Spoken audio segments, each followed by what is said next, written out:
Students, इस video lecture में हम जो 9th क्लास की जो बेटा थ्योरम है 6.5 उस पर चर्चा करेंगे। अभी हमने 6.4 थ्योरम कराई। तो 6.4 में और 6.5 में फ़र्क कितना है? 6.4 में तो बेटा वो ये कहता है कि दो समांतर रेखाएं हैं, दो समांतर रेखाओं को एक त्रियक रेखा काट रही है और सिद्ध करना था कि एक ही ओर के जो अंतःकोण है उनका योग 180 डिग्री होगा। जैसे ऐसे था उसमें, ये दो समांतर रेखाएं, इन दोनों समांतर रेखाओं को एक त्रियक रेखा काट रही है। ये समांतर रेखा सपोज दैट ये एल हो गई, नहीं तो हमने ए बी मानी थी, इसे सी डी माना था, और ये ई एफ तीसरी एक रेखा थी, इनको जी और एच पर काट रही थी। तो यहाँ सिद्ध करना था ये जो अंतःकोण है, ये और ये अंतःकोण, इनका जो योग आएगा 180 अंश आएगा। अब इसमें क्या है, इसमें उसने दिया है कि दो सरल रेखाएं हैं, उनको कोई त्रियक रेखा काट रही है। तो दो सरल रेखाएं कोई मान ली, ये इनको एक तीसरी त्रियक रेखा काट रही है। तो त्रियक रेखा के एक ही ओर बने अंतःकोणों का योग दो समकोण है, मतलब इन कोणों का योग। अब यहाँ उसने 180 दिया, इसमें तो क्या था कि 180 सिद्ध करना था इन दोनों कोणों का योग। यहाँ उसने दिया है सपोज दैट ऐसे कोण मान लिया हमने 1 2 3 4, ये 5 6 7 और ये 8।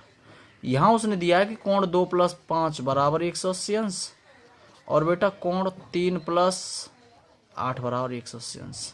यहाँ ये दिया है इसने। सिद्ध क्या करना है, यहाँ सिद्ध करना है कि ये वाली जो लाइन है ये भी इस सीढ़ी के पैरेलल होगी, समांतर होगी। और यहाँ क्या था, ये समांतर दे रखी थी, यहाँ इन दोनों कोणों का योग 180 अंश है, ये सिद्ध करना है। और यहाँ इन दोनों कोणों का योग 180 अंश दे रखा है, समांतर सिद्ध करनी। ठीक है। उसने कहा यदि दो सरल रेखाओं को एक त्रियक रेखा काटे और त्रियक रेखा के एक ही ओर बने अंतःकोणों का योग दो समकोण हो, मतलब एक ही ओर के अंतःकोणों का योग 180 डिग्री हो, तो वे रेखाएं समांतर होंगी। ये सिद्ध करना है। गिवन क्या है हमें, ए बी और सी डी दो रेखाएं हैं। देखना, ये ए बी हो गई और ये सी डी हो गई। तो ए बी तथा सी डी दो रेखाएं हैं, इन्हें ई एफ एक त्रियक रेखा है जो जी और एच पर काट रही है। इस प्रकार बिंदु जी और एच पर क्रमशः कोण 1 2 3 4 और एच पर 5 6 7 8 ये कोण बन रहे हैं। ठीक। और अंतःकोण और क्या दिया है कि कोण 2 + 5 का मान 180 अंश है और 3 + 8 का मान 180 अंश है। सिद्ध करना है कि ए बी पैरेलल होगा सी डी के। तो यहाँ से क्या मिल रहा है हमें बेटा, 1 + 2 बराबर 180 अंश है।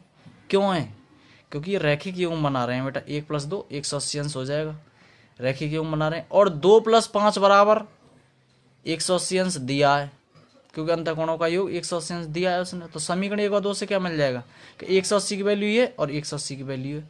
जब ये 180 और 180 की वैल्यू हो जाएंगी तो बेटा क्या हो जाएगा, यहाँ से हो जाएगा बेटा, यहाँ से यहाँ की ये देता हूँ मैं, देखना, एक कोण 1 + कोण 2 बराबर हो जाएगा बेटा 180 की वैल्यू ये, तो 180 की वैल्यू है, तो दोनों वैल्यू बराबर हो जाएंगे। तो कितने के हो जाएगा, बराबर 2 + 5 के।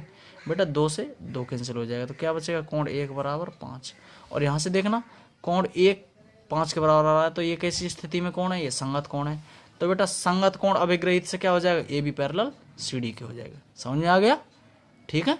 और बेटा वीडियो अच्छी लगती हो तो ज़्यादा से ज़्यादा इनको शेयर किया करो, जिससे और अन्य बच्चों को भी फ़ायदा मिल जाया करे। ठीक है। और कोई प्रॉब्लम हुआ करे तो कमेंट ज़रूर किया करें, जिससे मुझे पता लग जाए कि बच्चे की समझ में कितना आ रहा है। ठीक है। धन्यवाद।